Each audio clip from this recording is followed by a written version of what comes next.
Hello, and welcome to The Art of Aging, part of the Abundant Aging podcast series from the Center for Abundant Aging.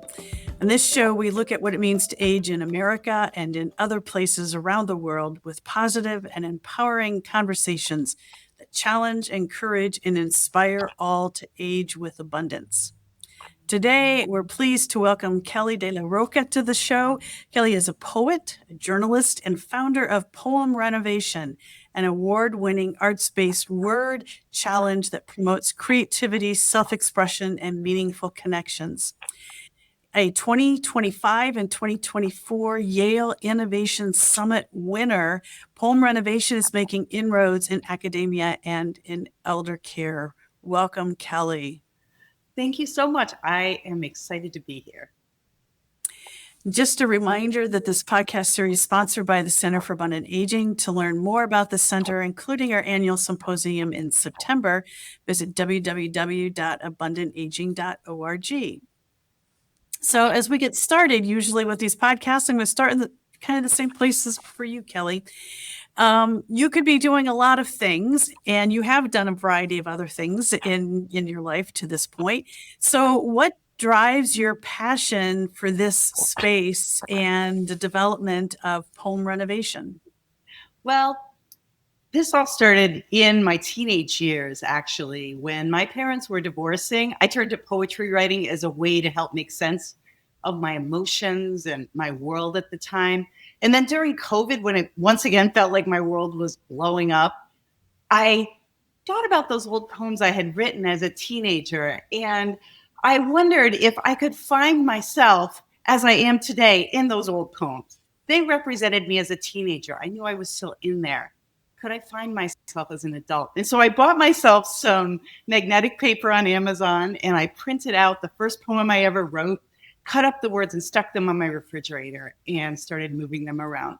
And the result was so cool, so revelatory. I knew that I needed to share this process with others. I just didn't know how I could do it. So that was the early days of poemRENOVATION. So you were much more creative and productive in your teenage years. I had a difficult time, not because of a divorce, but because of moving in the middle of high school.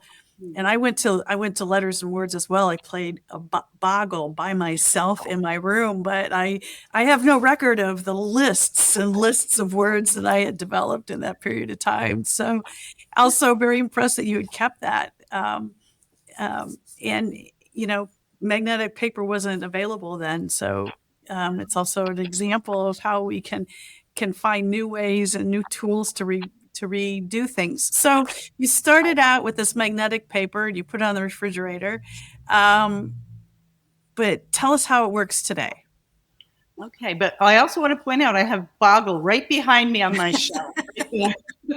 I'm a big fan of all word games. So, talking about how it went from that magnetic version to the poemRENOVATION we have today, I just started to talk to people about the idea and was lucky enough to know somebody who is a coder who offered to work through it with me and figure out a way that we could bring this to the world. And so after a few months of going back and forth in March of 2022, poemRENOVATION's digital version came to life. And so how it works is site visitors every day are presented with a scrambled snippet of literature, and they choose words that resonate with them, and they rearrange them on a digital canvas to create something new. There are no rules. The sole objective is to create. So every day at 5 a.m. Eastern Standard Time, this updates with a new passage. So that's our digital version. For our print version, people can print out our word bank on the site and cut that up, or hot off the presses, we have these 3D printed word blocks, which should be available for sale on our website by the end of this month. And so they're another way for people who might not be tech savvy or might prefer a more tactile experience to do poemRENOVATION. Same rules, just pick what words resonate with you and arrange them any way you want. Be creative, have fun. So I'm curious, how do you choose what the passages are that you're going to use? Because you change that every single day. Yes, and I've been doing it since 2022, so I have more than 1,100 of them at this point. I choose them. I do a lot of looking on Project Gutenberg for things that are in the public domain. I promote up and coming poets and authors and songwriters by using their work with permission. I get suggestions from people, and it's just kind of a fun search. All of the passages are typically between 30 and 40 words. Some might be a little bit less for people who do better with fewer choices. And so I have to look for passages that are really rich and have a lot of potential. I'm good at it at this point. Yeah, yeah. I've just every time I've done it, I've wondered, oh my gosh, how is she choose? How do you find these one for every day? So your original intention was not thinking in terms of any specific age group, It but was we not. know, and I've been introduced to poem renovation because um, you've seen that there's some applications and it resonates with older adults. So how did that come about? Yes, well, initially I started working with students because teachers, right away when I started showing this site to the world, teachers started to say to me, I need this in my classroom. And initially we thought it would be something that would help, with vocabulary and poetry constructs and things like that. But it turned out to be a wonderful tool for social emotional learning. In the meantime, while that was going on, I was noticing that there was a great population of people, 85, 80 years old, in the senior population who are also enjoying doing this. And it just made me think, well, I wonder if there's a way for me to try this on a wider scale with the senior population. And so I knew Reverend Daniel, who at the time was the CEO of United Church Homes. And I got in touch with him and I asked him if he might have some interest in trying this out with some of his community members. And he said, I'll try to find one facilitator for you. And he put out an email, and I think he wound up with 9 people being interested. And so we were so excited about that.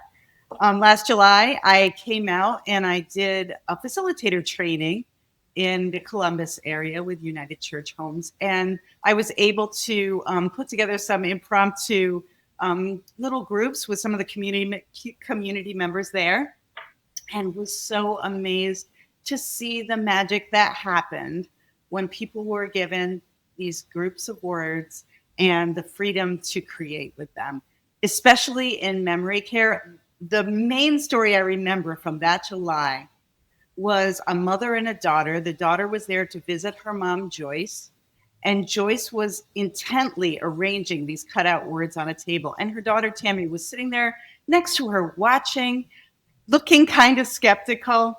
But a few minutes later, she came up to me and she said, my mom was connecting words that made sense together.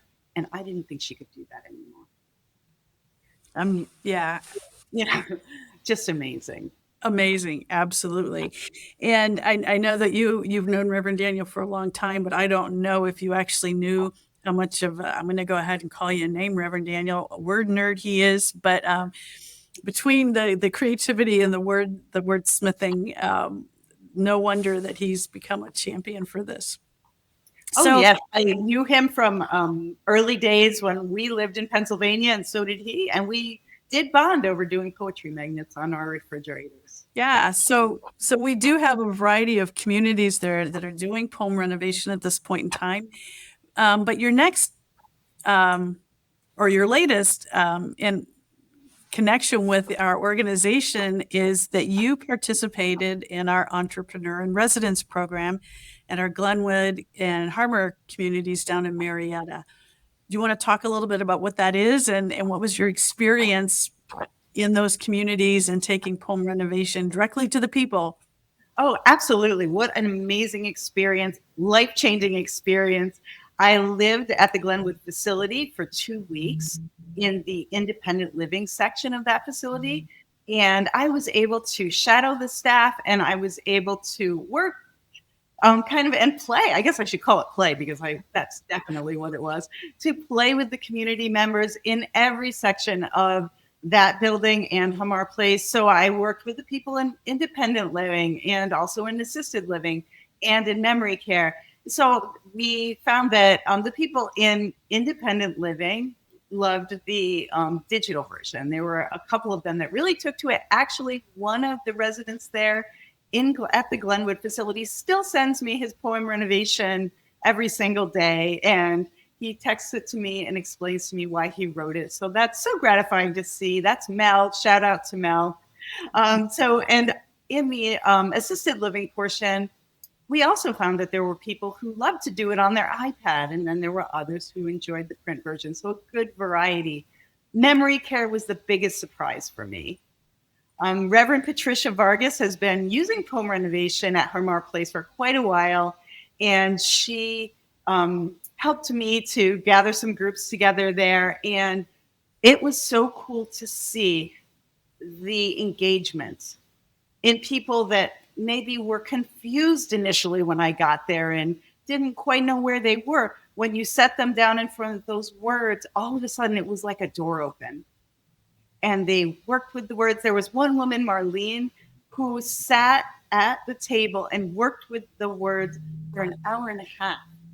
Wow. And at the end, I finally said to her, Marlene, everybody else is gone. We have to finish up. And she asked for a piece of paper and a pencil so that she could write down what she created. She was so proud of what she had done. And we just saw joy. Right. Overall, laughter, reminiscing, people picking out a word and saying, oh, I see the word, toy. My first toy was a wooden horse. And then talking about how they had a retired racehorse, growing up. It spurred memories. It helped staff get to know the people that they are serving better. We saw so many benefits beyond creativity, which is huge in itself. Just the joy and the connections. So, it occurs to me that maybe we should step back for just a minute. And you can find Poem Renovation. Why don't you go ahead and give the web address? Okay, the web address is poemrenovation.com. So it's poemRENOVATION.com. You can go there and you'll see a button on the landing page that says try Poem Renovation. Click on that. And then there are instructions that'll pop up. It's very intuitive. The site has 3 buttons that, the game, if you could call it a game. So it's very easy to learn how to use, and people take to it very quickly. So you've chosen a passage, a quote, whether it's a piece of poetry or prose. You've taken those words digitally and broken them up. And then you choose, as the person who's participating then, which of those words you want to use to create something new. And you have no idea what the original passage was. Right. You can view the original passage by hitting the reveal button that's there. And also there you can learn more about the author or the work. But I always encourage people to wait and do that once they've already created something, so they don't have that original in their head. And it's so neat to see the way that different people have different perspectives, and that comes out in their writing. And that's what I've done when I do it. I don't redo the reveal till after I've played with the words a bit. So now explain what happens when you've used this with groups of people. Because I know how I do it independently on my own on my computer, but then how does this work with groups? So usually with groups, when I'm doing it for a workshop or something like that, I'll give a backstory, and I will give people an opportunity to try it on their own. And so what's really cool about that is I have had days when I've worked with 100 people in the same day, and we've all at one time or another been able to share our creations. Not one person ever has come up with the same thing in my experience, which is really neat to see.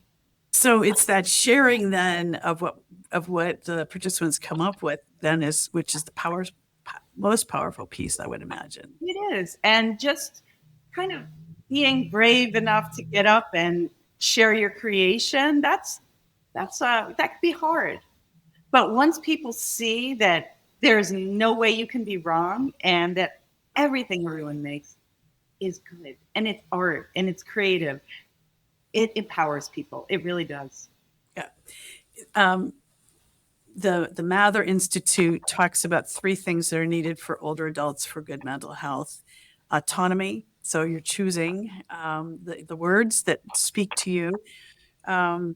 Affiliation.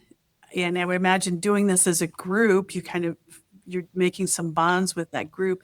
And then the third A is achievement. And to come up then with a poem, to have achieved something in a really relatively short period of time. All of this, I would imagine, helps to boost mental health as well. No, definitely. I feel like it's like a meditation. I do it every single morning myself. Yep. Yep. And also, it doesn't need to be a masterpiece to Right. be creative and to be beneficial to you. And that's what kind of can be hard to get around for some people. I think that we get after, as we age, there are these voices in our heads that say that we can't be creative because unless we can make something perfect, it's not art. It's Exactly. right, it's Exactly. not good. And I know that I had that in my head as well with visual art for a long time. I went to a paint and sip and froze up when that blank canvas was put in front of me. And thankfully, I have a daughter who's an art therapist, and she took my hand with the paintbrush in my hand, dipped it in the paint, and then swiped it across that canvas. And the canvas then was wrecked. And she said, "There, it's wrecked. Now paint." And I could. So having that permission, knowing that I couldn't do it wrong, I think it's the same thing with poem renovation. The words are there for you. The options are endless.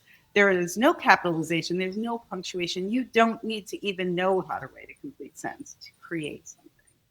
And Well, you're not writing a complete sentence because you're not worried about the punctuation and it's really play it because is. you're not. The goal isn't, like you said, to write a masterpiece, but it's just the process of playing with the words. Now, we at United Church Homes have been engaged with an organization program called Opening Minds Through Art, which comes out of Miami University of Ohio's Scripps School of Gerontology.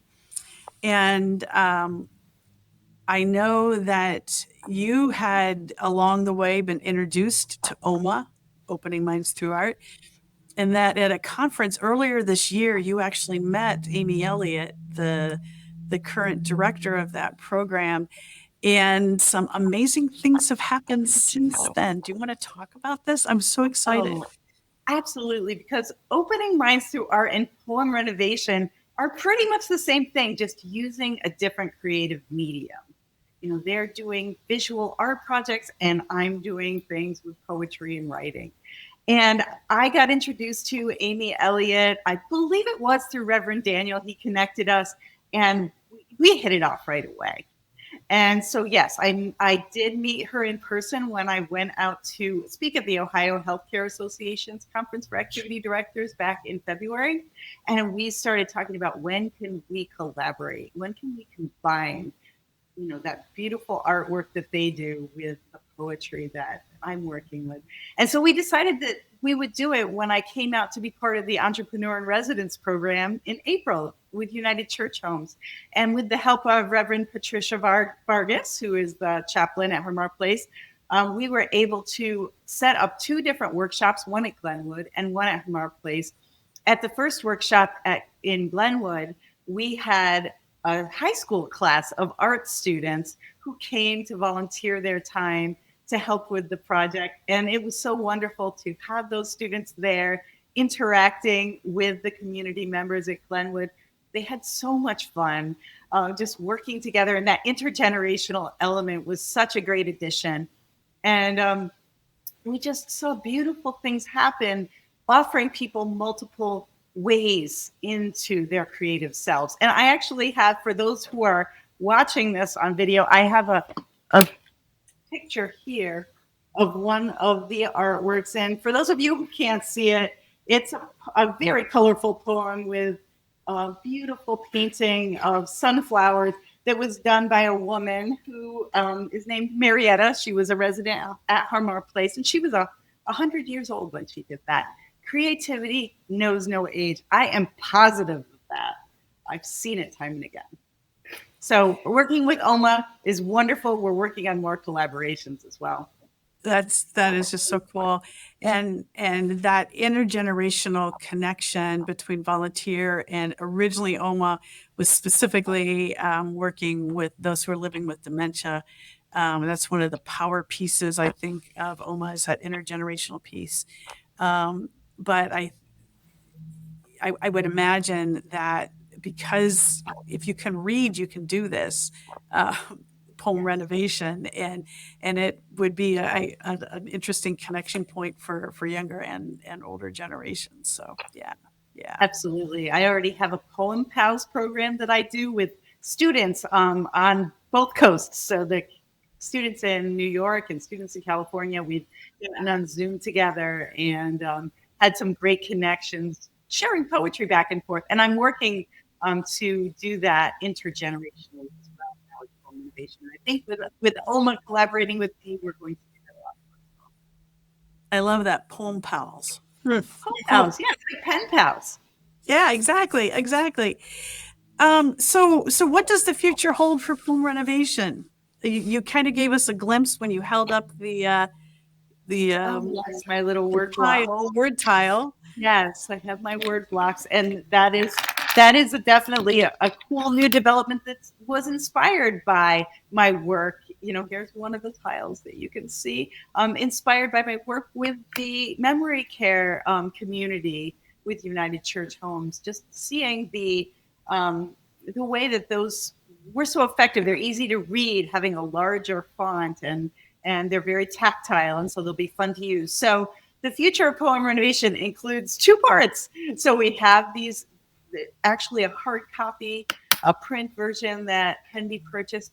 And I'm working with coders to develop software with some features that include, being able to enlarge the font, being able to print the word bank out more easily. So more elder friendly features, as well as some for the education community. My goal is to be the creative wellness platform for different generations, across generations. And I just feel so lucky to have an opportunity to provide a door for people to access their creativity and all the joy that can come along with that. Yeah, absolutely.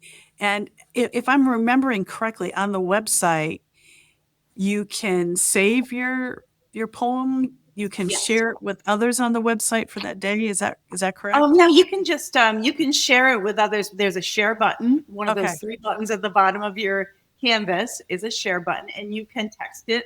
You can share it on social media. You can save it as an image to your device, so you can keep it. And I do know a lot of people who have collected them, even made some memory books, like on Shutterfly and things like that. Very cool. So it doesn't just have to be the individual doing this, but you're finding all different kinds of ways to create community and to include more and more people. So Yeah, we've glued the words onto cards, like greeting cards. There are a lot of different craft opportunities that you could do with them too. And like that picture I showed, the visual art, incorporating them in like that. So it could be a keepsake. And it should be a keepsake. I mean, these things are beautiful. yeah, absolutely. My only frustration is I'll be working on a poem and it's like I want another word that's not there. Yes, but, and I hear that a lot, but that is part of the challenge, and that is part of the beauty Exactly. of it, because it makes you become more resourceful, and it helps you to make word combinations that you might never have thought of before. I have a friend who is an author, and he said that he uses it in that way because it helps him to come up with really interesting word combinations that he wouldn't have thought of otherwise.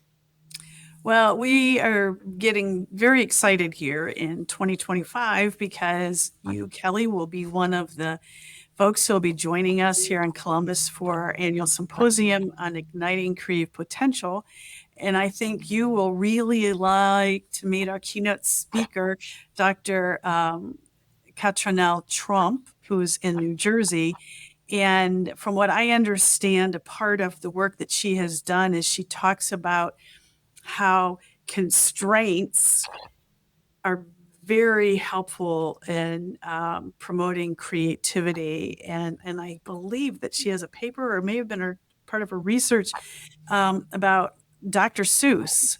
And if you take a look at some of the books of Dr. Seuss, they contain a very limited number of words, and yet we have these whole stories in these whole books. So I think that you'll find her work and connect very much with what she's discovering about. Oh, yes. I'm very excited to meet her. And I'm also talking to Amy Elliott about how we might Yep. be able to collaborate on a creative project during that conference as Yep. well. Amy's going to be here as well. Yes. So one thing that we like to do as we come to the end of our podcast, Kelly, is to ask our guests questions about your own perception of aging. So are you ready? I'm ready. Okay. First, question number one.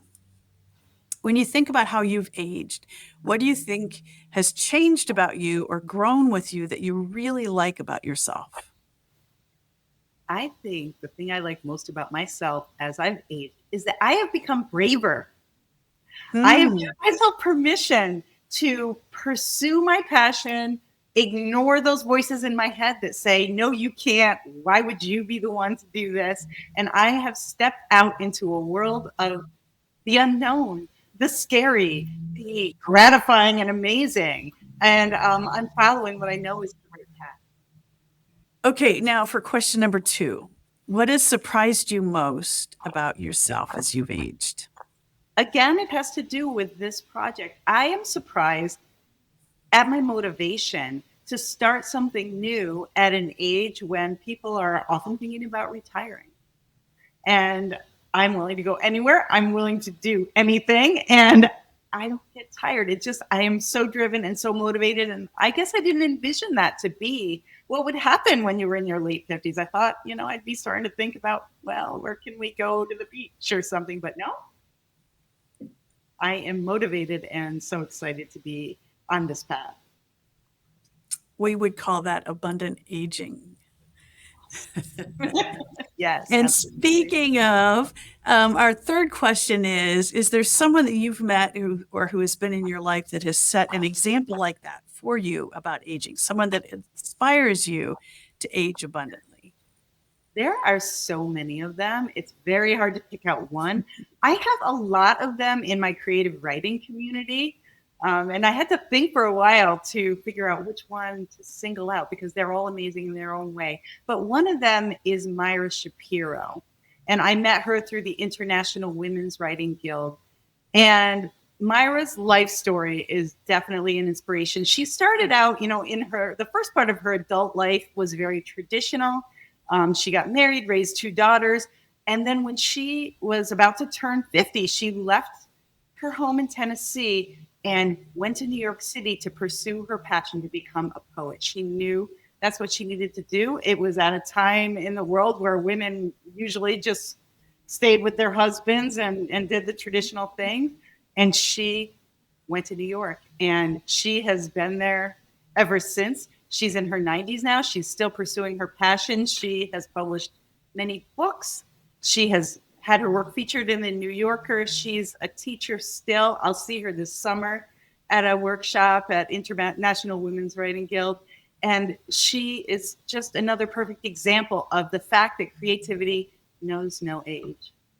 I love it. I love it. Yes, I have her book here. One of the books, this tells the story for Sublets. Wow. That tells the story of her amazing journey, which is still going on. So it's part of her amazing journey. Yeah, yeah. Fantastic. So Kelly, one more time, where can people find you if they wanted to be in touch? You can find me at poemRENOVATION.com. So it's POEMRENOVATION.com, or you can email me at kdelarocha. It's KDELAROCHA at poemRENOVATION.com. I would love to hear from you. I would be happy to give you ideas about how you can use poem renovation yourself or with community members. And I've got all sorts of ideas and stories I can share. I also do offer workshops. Thank you. Thank you. And thank you to our listeners for listening to this episode of The Art of Aging, part of the Abundant Aging podcast series from the Center for Abundant Aging. And we want to hear from you what's changed about you as you've aged that you love, what has surprised you most about your own aging process, and how do you define abundant aging, and who is your abundant aging hero or who influences you to age abundantly. Join us at www.abundantaging.org to share your ideas or to connect with us. Thank you again, Kelly, and until next time. Thank you.